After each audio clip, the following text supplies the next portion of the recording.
bienvenidos a una nueva edición de Informe Diario. Los saluda Carla Chocano. Revisemos a continuación los titulares de hoy.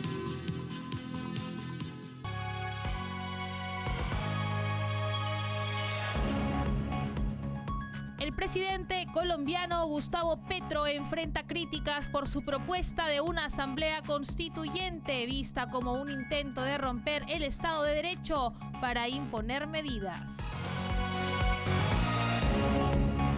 En Venezuela, el régimen de Nicolás Maduro continúa su campaña de represión política al anular 5 partidos de oposición de cara a las elecciones del próximo 28 de julio. Residentes de Santiago de Cuba y Bayamo tomaron las calles para protestar contra la dictadura de Miguel Díaz-Canel por la escasez de alimentos y medicinas que ha alcanzado niveles críticos.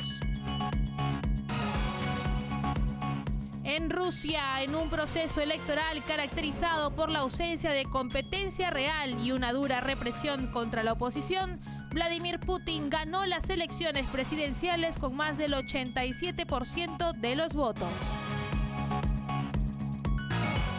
Empezamos con el desarrollo de la información. El presidente colombiano Gustavo Petro enfrenta críticas por su propuesta de una asamblea constituyente, vista como un intento de romper el Estado de Derecho para imponer medidas. Esta estrategia común en la izquierda radical preocupa a legisladores y ciudadanos temerosos de socavar la estabilidad democrática. Gustavo Petro, presidente de Colombia, está adoptando el manual del socialismo del siglo XXI y ha hablado de sugerir una asamblea constituyente. La propuesta del presidente colombiano viene luego de no conseguir el apoyo en el Congreso, por lo que busca ahora la alternativa de buscar romper con el Estado de Derecho para imponer sus medidas. La propuesta de asamblea constituyente o cambios constitucionales son comunes en izquierda radical y autoritaria de América Latina, con países como Venezuela bajo la dictadura chavista y Bolivia y Ecuador siguiendo caminos similares. Ahora, Gustavo Petro, investigado por el Congreso por acusaciones de financiamiento ilegal de su campaña con dinero del narcotráfico, ha abierto una narrativa que pone en peligro la democracia en Colombia. La propuesta de Petro ha generado preocupaciones entre los integrantes del Senado de Colombia, quienes consideran que esta medida radical podría socavar la estabilidad institucional y política del país. María Fernanda Cabal, senadora del Centro Democrático, señaló que lo que pretende el jefe de Estado colombiano con el llamamiento a una Asamblea Nacional Constituyente es perpetuarse en el poder. El senador Humberto de la Calle, miembro de la coalición Centro Esperanza, calificó el argumento del presidente de débil, sugiriendo que el problema radica en la forma de gobernar, no en la necesidad de cambiar la Constitución. Las críticas hacia Petro también han surgido en las redes sociales, recordándole una promesa de campaña de no convocar a una asamblea constituyente. Claudia López, exalcaldesa de Bogotá, acusó a Petro de engañar a Colombia y de buscar sembrar caos y división en el país. Y justamente la polémica propuesta del presidente izquierdista colombiano Gustavo Petro de impulsar una asamblea constituyente ha generado el rechazo de diversos políticos sudamericanos, entre los que destaca el líder opositor venezolano Leopoldo López. López alertó a los colombianos sobre los peligros de una asamblea constituyente, comparándola con el mecanismo utilizado por Hugo Chávez para imponer su régimen en Venezuela. Además, hizo un llamado a la unidad del pueblo colombiano para enfrentar esta propuesta, enfatizando la importancia de defender la democracia, el Estado de Derecho y los derechos de todos los ciudadanos. La convocatoria a una asamblea constituyente es una propuesta típica de los gobiernos de izquierda radical de Latinoamérica, tal como sucedió en Venezuela, Bolivia y Ecuador. El anuncio de Petro de implementar una consulta constituyente en Colombia no solo representa un peligro para la democracia, sino también un mecanismo para desviar la atención en medio de su investigación por acusaciones de financiamiento ilegal de su campaña presidencial. Y ahora vamos a Venezuela, donde el régimen de Nicolás Maduro continúa su campaña de represión política al anular 5 partidos de oposición de cara a las elecciones del próximo 28 de julio. Esta medida, llevada a cabo por el Consejo Nacional Electoral, es vista como un intento flagrante de limitar las posibilidades de la oposición para presentar candidatos y participar en el proceso democrático. Los partidos vetados incluyen a Convergencia, el Movimiento al Socialismo, el Movimiento por Venezuela, el Partido Unión y Entendimiento y el Partido Gente. Esta decisión deja a la oposición con solo 2 partidos legalizados, la Mesa de la Unidad Democrática y Un Nuevo Tiempo, reduciendo drásticamente su capacidad de representación en el ámbito político. Previo a este acto, la Plataforma Unitaria Democrática, la principal coalición opositora en Venezuela, había denunciado al CNE por el incumplimiento del cronograma electoral establecido para las próximas elecciones presidenciales. Esta maniobra chavista se suma a la persecución de la oposición y la inhabilitación de líderes opositores, especialmente de María Corina Machado. La comunidad internacional ha condenado enérgicamente estas acciones, instando al régimen de Maduro a respetar los principios democráticos y garantizar la participación plena y justa de todas las fuerzas políticas en el país. Sin embargo, estas medidas represivas son solo el último episodio en la continua erosión de la democracia y los derechos humanos en Venezuela bajo el gobierno de Maduro. Seguimos en Venezuela, ya que María Corina Machado, la líder de la oposición, ha expuesto una serie de artimañas perpetradas por el régimen chavista con el objetivo de torcer el curso de las elecciones presidenciales programadas para el 28 de julio. Enérgicamente, Machado ha señalado que Nicolás Maduro, lejos de optar por la competencia justa, se aferra a tácticas manipuladoras para mantenerse en el poder. El régimen se sigue equivocando. Así como subestimó las primarias y después intentó negarlas, ¿se acuerdan que sacaron esa sentencia del TSJ diciendo que no habían ocurrido? Ahora, por las malas, viola todo lo que firmó en el Acuerdo de Barbados y se niega a hacer elecciones presidenciales limpias este año. Están cometiendo violaciones gravísimas. El régimen está tratando de impedir mi participación en las elecciones. Anula las tarjetas de los partidos y movimientos que me apoyan, pero sí se las da a los que ellos dicen que son favorables a ellos. Impone unilateralmente un calendario electoral que niega el derecho a que todos los nuevos votantes y a los venezolanos que están en el exterior se puedan inscribir y hace casi imposible el despliegue de misiones de observación electoral integrales. Persigue a los dirigentes de nuestro movimiento con desapariciones y encarcelamiento. El régimen quiere competir con candidatos falsamente opositores escogidos por la cúpula de Miraflores. Esta reacción del régimen es una señal de su debilidad. Perdieron su base social y sus mecanismos de chantaje ya no les funcionan. La gente está con nosotros. No atacan porque son fuertes, atacan porque son políticamente débiles y quieren esconder esa debilidad a punta de golpes y abusos. Esta es la demostración de que se saben derrotados en la ruta electoral. Por eso quieren salirse y montar una farsa.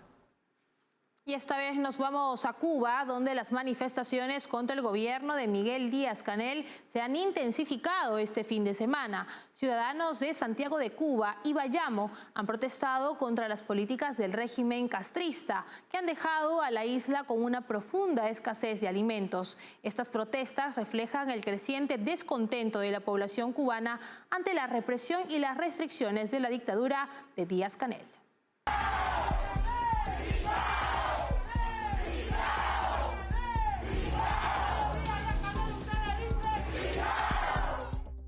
El domingo, residentes de Santiago de Cuba y Bayamo tomaron las calles para protestar contra la dictadura de Miguel Díaz-Canel. Esto por la escasez de alimentos y medicinas que ha alcanzado niveles críticos. Las protestas comenzaron en la tarde del domingo en la avenida de Carretera del Morro y calle 9 de Veguita de Galo en Santiago de Cuba, extendiéndose luego a otras áreas, incluida Bayamo. Sin embargo, las autoridades respondieron con fuerzas policiales desplegadas para contener a los manifestantes. En Holguín, importantes parques también fueron militarizados, según informes de medios locales. Testimonios de residentes describen un ambiente tenso, con una presencia abrumadora de fuerzas de seguridad y temores de represalias. Las autoridades de la dictadura de Miguel Díaz-Canel, como es su costumbre, cortaron las comunicaciones y el acceso a Internet para evitar la difusión de información sobre las protestas. Estas manifestaciones son un reflejo del creciente descontento de la población cubana ante la represión y restricciones del régimen que ha generado una grave crisis en Cuba. La situación humanitaria y económica que atraviesa el país se relaciona con la falta de libertades civiles y las medidas de control sobre la población. El régimen de Díaz-Canel, al igual que sus predecesores, se mantiene en el poder pese a la grave situación que se vive en el país, a los constantes apagones, escasez e incremento de precios. Además, la represión y el control de la información son tácticas habituales para silenciar la disidencia y ocultar la realidad en el país. Vamos a la primera pausa comercial del programa. Regresamos con más enseguida. Café Sombra de Pino. Un café diferente que crece a la sombra de pinos en Villarrica. Ya lo saben, Café Sombra de Pino. Un café premium al alcance de todos.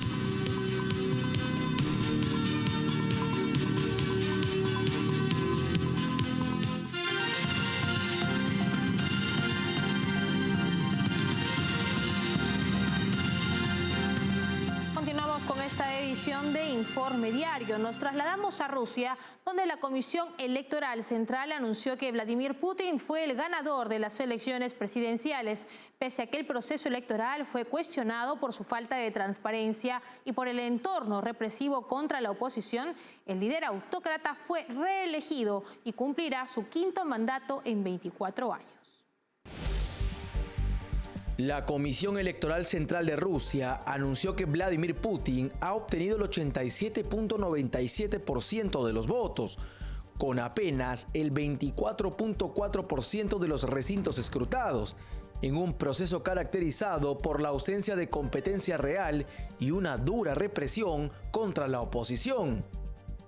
Putin extenderá su mandato por un quinto periodo, sumando así casi un cuarto de siglo en el poder, en medio de una situación donde la disidencia política y las críticas son reprimidas de manera constante. La elección se llevó a cabo en un entorno altamente controlado, donde cualquier manifestación de oposición o crítica pública es rápidamente silenciada. La participación de la oposición fue mínima, con solo 3 candidatos simbólicos permitidos, ninguno de los cuales se opone abiertamente a la política de Putin, incluida su intervención en Ucrania. La muerte reciente y las circunstancias dudosas en torno al fallecimiento de Alexei Navalny, uno de los opositores críticos de Putin, así como la detención y exilio de otros opositores, subrayan la falta de espacio para la disidencia en Rusia. Además, la supervisión independiente de las elecciones fue severamente limitada, lo que plantea serias dudas sobre la integridad del proceso electoral. Las críticas no solo provienen del ámbito internacional, sino también de líderes como Volodymyr Zelensky, presidente de Ucrania, quien acusó a Putin de estar ebrio de poder y de buscar gobernar eternamente, utilizando cualquier medio para mantener su control. Las elecciones en Rusia han sido cuestionadas por su falta de transparencia y por el entorno represivo en el que se llevaron a cabo, lo que plantea serias interrogantes sobre la legitimidad del resultado y el respeto a los principios democráticos fundamentales. Las recientes elecciones en Rusia han provocado un fuerte rechazo internacional. Líderes de países clave como Estados Unidos, Reino Unido, Alemania, Ucrania y Polonia denuncian la falta de libertad y justicia en el proceso electoral, destacando la manipulación evidente y la exclusión de competidores. El tono de las críticas refleja la preocupación por el régimen autoritario de Vladimir Putin y su impacto en la estabilidad regional. Las elecciones en Rusia han desatado una ola de críticas internacionales, con líderes de países clave denunciando la farsa electoral que garantiza a Vladimir Putin un quinto mandato. Minutos después de anunciarse los primeros resultados, Estados Unidos, Reino Unido, Alemania, Ucrania y Polonia levantaron sus voces en señal de repudio. El portavoz del Consejo de Seguridad Nacional de la Casa Blanca, John Kirby, fue contundente al afirmar que las elecciones carecían de libertad y justicia, señalando la encarcelación de opositores políticos y la exclusión de competidores como evidencia de la manipulación del proceso. El Reino Unido, a través de su ministro de Relaciones Exteriores David Cameron, lamentó la ausencia de una contienda verdaderamente libre y equitativa, subrayando las irregularidades reportadas por observadores internacionales, incluida la falta de opciones para los electores y la ausencia de supervisión independiente por parte de la OSCE. Alemania se sumó a las críticas, calificando las elecciones rusas de pseudoelecciones y denunciando el régimen autoritario de Putin, marcado por la censura y la represión. Además, destacaron la nulidad de las elecciones en los territorios ocupados de Ucrania como una flagrante violación del derecho internacional. El gobierno polaco también emitió una condena, describiendo la elección presidencial rusa como ilegal y marcando las duras represiones que acompañaron el proceso, especialmente en las zonas ocupadas de Ucrania. El presidente de Ucrania, Volodymyr Zelensky, fue particularmente incisivo, acusando a Putin de cometer crímenes en Ucrania y exigiendo su enjuiciamiento ante la Corte Penal Internacional. Y en otras noticias, el ejército de Israel realizó una operación militar en el hospital de Al-Shifa en la franja de Gaza, alegando la presencia de altos terroristas de Hamás. El portavoz militar Daniel Hagari declaró que la operación es una respuesta a informes de inteligencia que exigen una acción inmediata. Hagari enfatizó que las fuerzas de defensa de Israel están llevando a cabo la operación con alta precisión y cuidado para evitar daños a civiles. El ejército israelí se ha dirigido a los residentes a través de altavoces, pidiéndoles que permanezcan en sus hogares mientras drones disparaban en las calles cercanas al hospital. Se ha hecho hincapié en que la operación se lleva a cabo con precaución para garantizar que el hospital pueda mantener sus funciones vitales, incluida la atención médica y la entrega de ayuda humanitaria. Según el comunicado del ejército, los soldados han sido instruidos sobre la importancia de actuar con prudencia y evitar herir a pacientes, civiles y personal médico. Se ha afirmado que el hospital ha sido utilizado por Hamás con fines militares, lo que incluye el almacenamiento de armas y municiones, así como la presencia de túneles utilizados para el terrorismo. Israel ha acusado repetidamente a Hamás de utilizar instalaciones médicas como centros de comando, lo que ha generado preocupaciones sobre el uso indebido de infraestructura civil en el conflicto.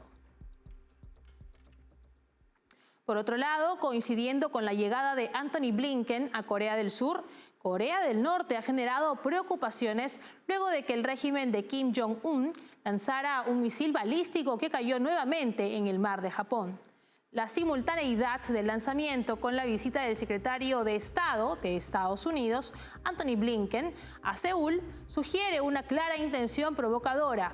Este acto de Pyongyang, que coincidió también con la tercera cumbre por la democracia, subraya la naturaleza desafiante del régimen de Kim Jong-un.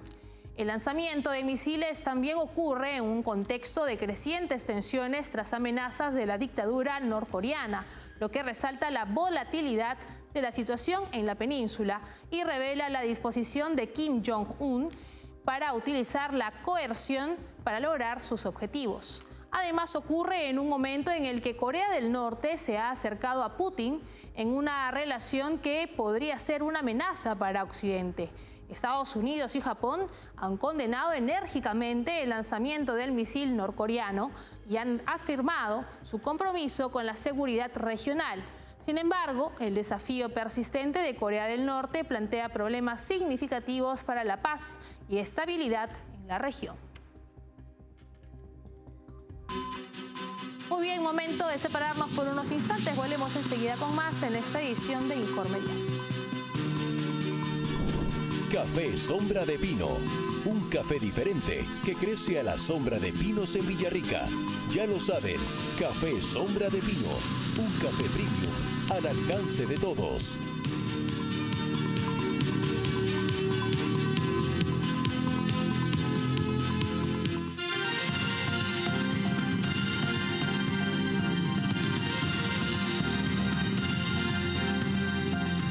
A continuación, momento del bloque deportivo con Stephanie Álvarez.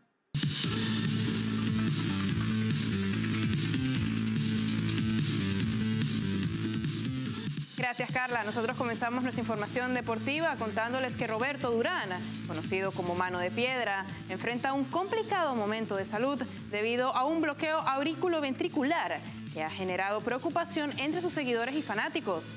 La familia del legendario boxeador compartió un parte médico en redes sociales solicitando oraciones por su pronta recuperación. En un comunicado oficial se informó que Durán sufrió un bloqueo auriculoventricular y se está a la espera de más resultados médicos para proporcionar detalles adicionales. La familia expresó su agradecimiento por el apoyo de familiares, amigos y seguidores, pidiendo que lo mantengan en sus pensamientos y oraciones. Mauricio Sulaiman Jr., presidente del Consejo Mundial de Boxeo, también ofreció detalles sobre la salud de Durán, señalando que el legendario campeón está hospitalizado en Panamá debido a una afección cardíaca. Sulaiman Jr. expresó su confianza en la recuperación de Durán y solicitó apoyo mundial en forma de oraciones. Debido a su estado de salud, Durán no pudo participar en un evento programado para el domingo, según aclaró Sulaiman Jr. Sin embargo, la familia y allegados continúan compartiendo actualizaciones sobre su condición a través de las redes sociales, recibiendo muestras de apoyo y solidaridad de diversas figuras, especialmente de su país natal, Panamá. Vamos al fútbol porque Boca Juniors no logró conquistar el bicampeonato de la Conmebol Libertadores Sub-20 al caer por 2-1 frente a Flamengo en la final disputada en el Estadio Domingo Burgueño Miguel de Maldonado, Uruguay. Boca Juniors perdió 2-1 ante Flamengo en la final de la Copa Libertadores Sub-20. El partido comenzó de manera prometedora para el cuadro Ceneice, ya que abrió el marcador a los 4 minutos Ignacio Rodríguez haciendo el 1-0. Sin embargo, Flamengo logró igualar a los 23 minutos con una excelente jugada que culminó en el 1-1 por parte de Xola.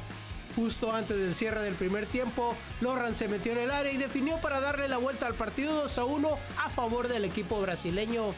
Es importante destacar que Boca Juniors fue el segundo equipo en acceder a la final de la Conmebol Libertadores Sub-20 en ediciones consecutivas, la 2023 y 2024. La selección argentina de fútbol ha confirmado la ausencia de otras de sus figuras destacadas para los próximos encuentros amistosos ante Costa Rica y El Salvador de la fecha FIFA de marzo. Lionel Scaloni, entrenador del equipo albiceleste, deberá prescindir de los servicios de Paulo Dybala debido a una lesión en el aductor de su pierna derecha. Esta noticia se suma a la baja previa del defensor Marco Senesi. La ausencia de Dybala representa un contratiempo para el equipo nacional, que contaba con su contribución en los próximos compromisos. Para cubrir su ausencia, Scaloni ha convocado a Lisandro Martínez del Manchester United y a Nicolás Valentini de Boca Juniors.